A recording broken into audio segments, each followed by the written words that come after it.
이번에 처음으로 이게 국제 무대에서 디지털 위안화를 시범했다. 사용했다. 그게 의미가 있는 것 같습니다. 결론적으로 말하면 뭐냐면 전 세계 중앙은행들에서 다 디지털 통화를 고민하고 있다. 이렇게 보시면 돼요. 디지털 통화를 발행하잖아요. 중앙은행이 발행하는 거는 형태가 바뀌었을 뿐이에요. 그러니까 어떤 문제가 있을 때 내 그 개념을 이해하는 것도 중요하지만 그 개념이 왜 나왔는지를 알아야 그 본질을 알아요. 오늘 모신 분은 성균관대학교 중국대학원 안유화 교수님입니다. 안녕하세요. 네, 안녕하세요. 네. 오늘 우리 안 교수님이 방송 전에 아주 특별한 결심을 얘기하셨는데 네. 오른쪽을 쳐다보지 않고 정면만 보면서 방송하겠다. 네. 네, 오른쪽 절대 안 봅니다. 왼쪽 얼굴이 화면이 마음에 안 든다. 네, 오늘은 앞만 보고 하는 걸로 합시다. 네. 네. 오른쪽 보시면 페널티. 우리가 좀 거칠어. 우리 보통 손목 하나는 걸거든. 그건 좀 너무하시는데. 네. 지금 일단 첫 번째 우리 그 디지털 화폐에 대해서 한번 이야기해 볼까요? 네. 지난번 이야기했듯이 이제 이 베이징 올림픽 때 네. 중국이 이 디지털 화폐 시범 사업 네. 요거에 대한 많은 좀 데이터를 좀 네. 구하기 위해서 노력할 것이다. 네. 실제 사용하는 어떤 데이터가 어떻게 나올 것인가 그 결과로 네. 이게 이제 좀 궁금했었는데 지금 진행은 어떻습니까? 중국은 디지털 위안화를 2014년부터 중국인민은행 주도로 시작을 해왔고요. 그리고 그 시범적 사용을 2019년부터 확대해 왔습니다. 그래서 지금까지 10개 시범 도시에서 이미 시범 사용을 했고요. 중국 내에서 그 시범한 상황은 뭐냐면 우리가 개인 투시 개인들한테 먼저 써보게 하는 거지. 그 개인들이 여기서 디지털 위안화 앱을 다운받으면 실생활에서 마트에서 결제하게 만들었고요. 그 다음에 2B 기업들도 사용하게 또 시범해보고 B2B 기업 간 결제 이런 거를 다 사용하도록 시범 테스트를 해왔습니다. 그래서 지금 작년 말 기준으로 데이터를 말씀드리면 현재 그 2021년 기준, 작년 말 기준으로 이미 중국 인구가 14억이잖아요. 그 중에서 2억 6천만 명 이상이 디지털 위안화 계정을 지금 보유하고 있는 걸로 나오고 있습니다. 그래서 누적 거래 규모가 한 960억 위안이니까 원화로 한 18조? 굉장히 크지는 않지만 어쨌든 2억 6천만 명이 디지털 위안화를 갖고 있다는 데 의미가 있는 것 같아요. 그래서 세계에서 가장 빨리 상용화한 국가에 속하는 거고요.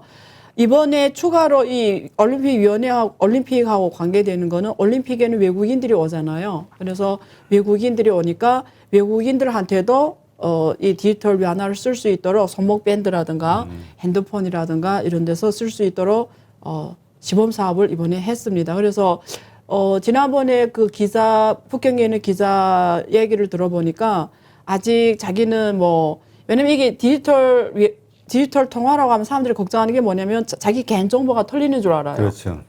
우리 임 대표님이 만약에 지금 북경에 있으면, 북경에 기자로 가셨으면 쓰실래요?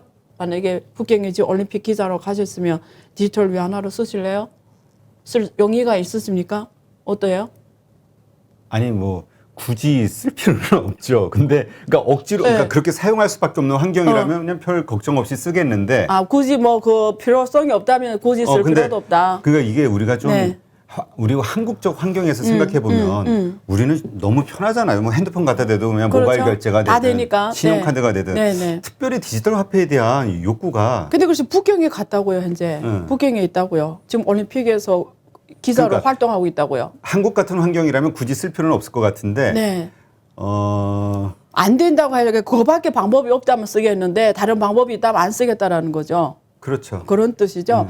근데 사람들이 디지털 위안화, 디지털 통화 이러면 제일 걱정하는 게 중앙은행이 나의 돈을 다 보고 있다. 그래서 특히 중국 정부에서 디지털 위안화 했을 때 그걸 쓰면 나의 거 모든 걸 다 하는 거 아니야. 그래서 거부 반응이 좀 있다고 들었어요. 그래서 안 쓰는 기자들도 있고 쓰는 기자들도 있고. 그래서 어쨌든 이번에 처음으로 이게 국제 무대에서 디지털 위안화를 시범했다. 사용했다. 그게 의미가 있는 것 같습니다. 네. 그러니까 지금 그런 실질적인 네. 그 저항들이 있긴 있다. 이렇게 그렇죠. 봐야 되겠네요. 그렇죠. 그러니까 좀 모르니까 거부감이 좀 있죠. 나를 그러니까 그 감시하려고. 중국 사람들 사이에서도 예. 그런 거잖아요, 지금. 중국 사람들은 사실 그런 게 없어요. 아, 중국 사람들은 특징이 정부에서 하는 일에 대해서 거의 퀘천을 안 달아요. 아, 그러면 이제 뭐 네. 외신 기자들이 됐든 예, 외신 외국인들 기자들이 지금 입장에서는 그런다는 거죠. 예, 외신 기자들이 지금 왜 괜히 이거 내가 썼다가 나의 뭐 정보 털리는 거 아니냐? 그렇지. 그런 우려가 있다고 들었어요. 그래서 안 쓰는 기자들도 있는데 또 쓰는 기자들도 있고요. 그래서 처음으로 국제 무대에서 시범 상용이 되었다. 이렇게 보시면 될 것 같고요. 아직 이 디지털 통화에 대한 공부가 좀 필요한 것 같아요. 그러니까 네. 아직은 네. 그러니까 이거 네. 다음에 일부에서 네. 생각했던 건 네. 기대했던 네. 거는 네. 아 여기에서 좋은 백데이터가 나오면서 네. 빨라질 것을 네. 상용화되는 게 네. 네. 근데 그럴 정도의 어떤 백데이터는 지금 반응은 없다 이렇게 그렇죠. 봐야 될까요? 근데 어쨌든 중국 정부는 한번 써보는 게 중요해요. 자기 목표한 수치보다도 일단은 그 상황에서 한번 이거 써봤다, 돌려봤다. 그게 무슨 문제가 있지? 이걸 테스트하는 게 더 중요하니까, 예, 그런 상황에서 지금, 의미가 있죠. 걔도, 예, 국제 무대에서 썼으니까, 예. 자 그렇다면 그 지금 예를 들어서 페이팔이라든가 네. 테슬라도 그렇습니다만 네. 비트코인을 뭐 네. 결제화, 네. 결제 수단으로 네. 뭐 활용하기도 하고 하면서 이제 이슈가 됐었는데 네. 지금 알리바바나 텐센트 등도 네. 정부 당국의 어떤 이런 방침에 그렇죠. 호응해서 네. 뭐 디지털 위안화 보급에 앞장서고 있다 이런 얘기가 맞아요. 있잖아요. 예, 예. 지금 거기에 그 어떤 결과는 어떻습니까? 그러니까 사실은 아까 우리 대표님 말씀하신 대로 굳이 내가 디지털 위안화를 안 써도 만약에 현실에서 현금 아니고 다른 수단으로 결제할 게 많으면 내가 그걸 왜 써야 되냐. 그렇죠. 근데 중국 같은 경우는 한국 신용카드를 다 쓰잖아요. 그러니까 그 필요성을 못 느끼는데 중국은 신용카드는 아니지만 웨이체페이나 알리페이를 주로 써왔어요. 그러니까 거의 여기 지금 이래 누르면 여기 제가 있거든요. 여기에 이렇게 누르면 이렇게 쓴단 말이에요. 그래서 필요는 없어요. 근데 왜 써야 되냐? 그러니까 정부에서 일단 시범으로 하니까 사람들이 한번 써보는 것도 있고요. 근데 사실은 없어도 돼요. 중국 사람 입장에서 웨이체페이, 알리페이 쓰면 다 돼. 다 되는데 그때 우리가 여기서 몇 번 다뤘지만 중국 정부로서 DCP를 출범한 배경이 있거든요. 여러 가지 목적이 있죠. 근데 이게 중앙은행에서 자기 이 디지털 앱 지갑을 만든 거잖아요. 그래서 여기다 다운받게 쓰게 하는 거잖아요. 근데 우리가 가설 중국 사람들이 아무도 그걸 다운받아서 안 써. 예를 들면 아까 2억 6천만 명이 쓴다고 했잖아요. 근데 아무도 안 써. 출범했는데 그럼 아무리 중앙은행이 디지털 지갑을 만들어도 의미가 없겠죠. 안 쓰니까. 그럼 어떻게 쓰게 할지 이게 중국 인민은행 고민해야 되는 거 아니에요. 그래서 생각하는 게 뭐냐면 이게 사실 디지털 지갑이 디지털 중국 인민은행이 DCP라면 제일 거부 반응 보는 게 상업은행이겠다. 왜냐면 상업은행이 많은 예치기는 우리가 상업은행에 돈을 예금해서 조그만 금리 이자를 받고 그 상원에서 그 돈을 모아가지고 대출해 주잖아요. 자기네 마진을 먹는 건데 만약에 중국 인민은행에서 이 디지털 지갑을 만든 사람들이 이제는 상업은행에 돈을 예치하지 않고 내가 조그만 이자를 먹을 거면 오히려 더 안전한 중국 인민은행에 내가 DCP로 두고 있지 내 상원은행에 돈을 안 넣어. 이러면 상원은행이 장사가 힘들어지잖아요. 왜냐면 예금이 안 들어오니까. 예를 대표님 보기에는 예를 들면 여기서 우리가 그냥 수시로 빼는 예금을 뭐라고 하죠? 우리가 정기예금 말고 일반 예금. 자유예금? 자유예금이라 하나? 어쨌든 1년 정기예금 이렇게 했는데 수시 뭐 예금 모르겠는데 어쨌든 그 수시로 빼는 거. 그 예금의 금리가 거의 안 붙거든요. 그렇죠. 예를 들면 0.1%라고 했을 때 그러면 지금 한국은행이 예를 들면 CBDC를 했다. 그럼 1억을 넣는다. 근데 내가 수시로 뽑을래 이걸. 그러면 1억을 넣었을 때 대표님은 그걸 한국은행이 하는 CBDC 지갑에 넣을래요? 아니면 그냥 조그만 금리를 주는 상업은행 예금 계좌에 넣을래요? 이자 주는 데다 넣죠. 0.1% 줘도? 근데 어떤 사람들은 내 1억이라는 게 큰 돈이니까 그래도 중국 인민은행 계좌 디지털 지갑이 더 안전하다고 거기다 넣는단 말이에요. 그러면 원래 그게 없었으면 모든 돈이 다 상업은행에 예치돼 있겠죠. 근데 일부분을 구축하겠죠. 빼가겠죠. 그럼 상업은행이 비즈니스라는 게 이런 예금을 싸게 받아가지고 대출해 주는 게 수익 모델인데 그중에 상당 부분이 중국 인민은행 예금 예치로 가는 거죠. 현금 예치로. 그러면 상업은행 입장에서는 이게 굉장히 자기 비즈니스를 갈아먹는 걸로 되는 느낌이 있으니까 사실은 일각에서는 전문가들이 이거는 가기 힘들다. 이거는 상업은행 비즈니스 뺏어가는 거 말이 안 된다. 이런 얘기하는 분들도 있는데 우려되는 그거죠. 그래서 중국 인민은행이 이거 출시를 할 때 고민했던 게 상호은행하고 윈윈해야 된다라는 거예요. 대체하는 게 아니라는 거지. 왜냐하면 중국인민은행이 하는 일은 중앙은행으로서 통화조절, 거시경제정책 이런 걸 환율 관리 이런 걸 하는 거지 상호은행하고 장사를 빼는 건 아니거든요. 그래서 배포할 때 어떻게 하는 상호은행을 통해서 배포하게 했어요.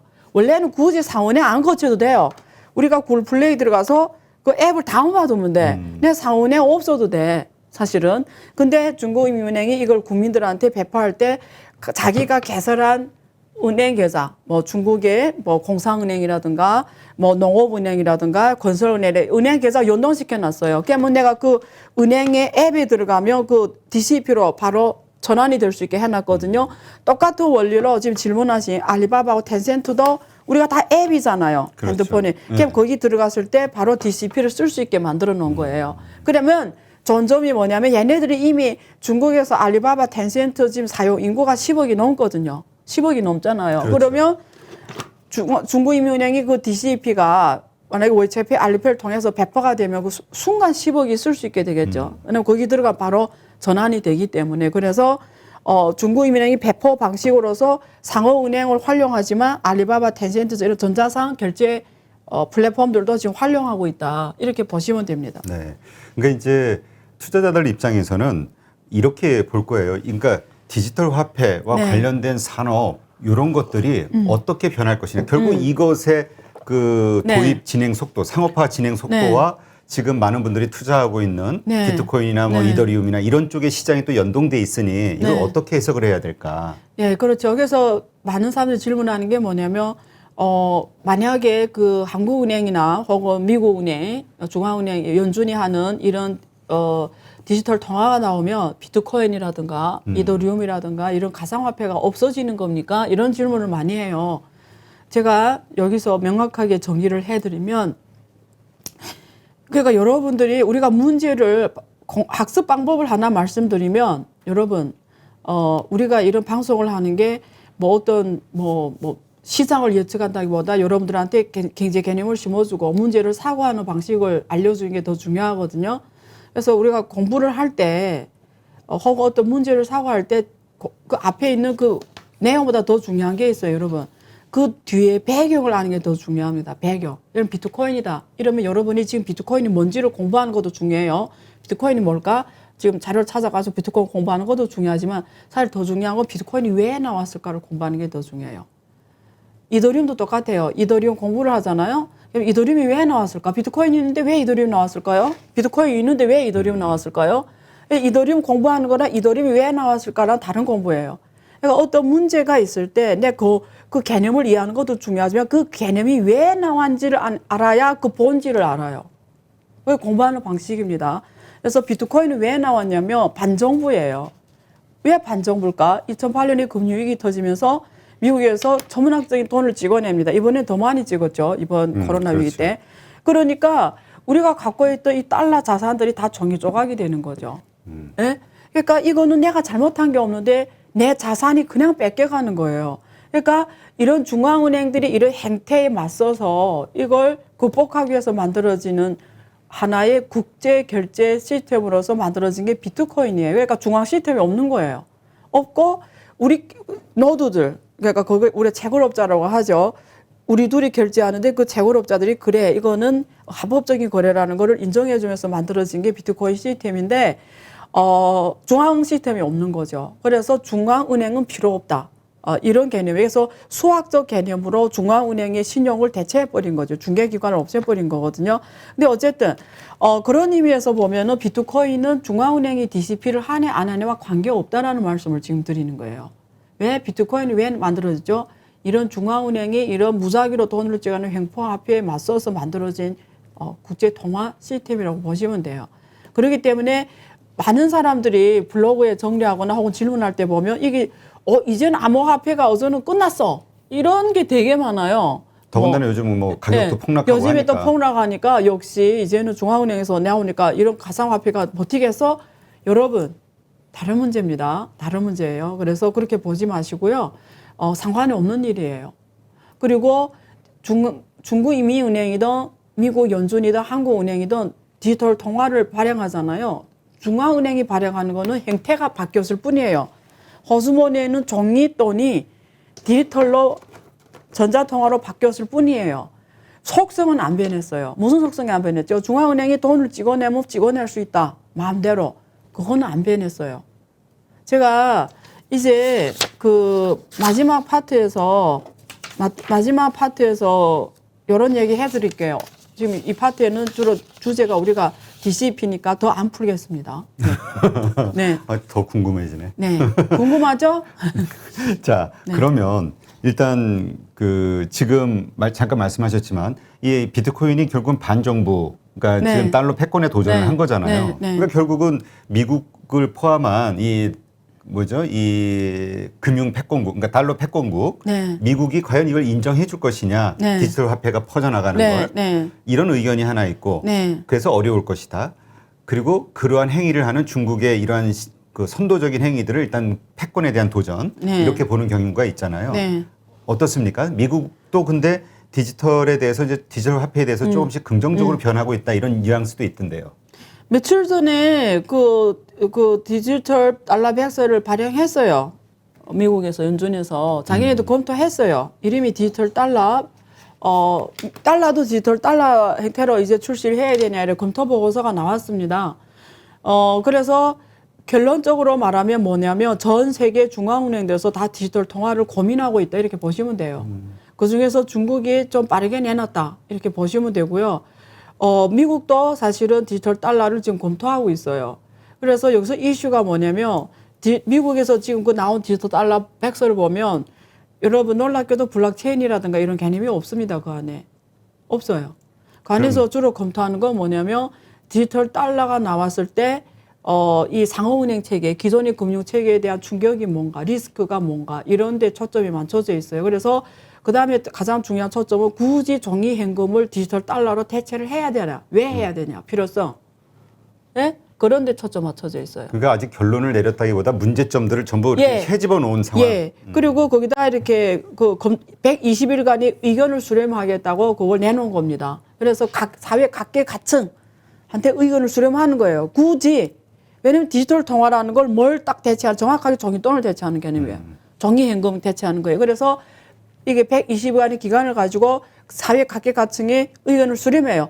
굳이 디지털 달러를 대체해야 되냐? Why 어떻게 생각하세요? 임 대표님이 의견은. 예를 들면 한국에서 디지털 원화를 만들었어요. 네. 굳이 내 호주머니에 있는 그 세종대왕이라든지 신사임당이라든지 이런 종이돈을 대체해야 된다고 생각해요. 그럼 굳이 그럴 필요 없다고. 아직까지는 그렇게 크게 필요성을 못 느끼고 있어요. 저는. 그럼 앞으로는 네? 미래는 미래?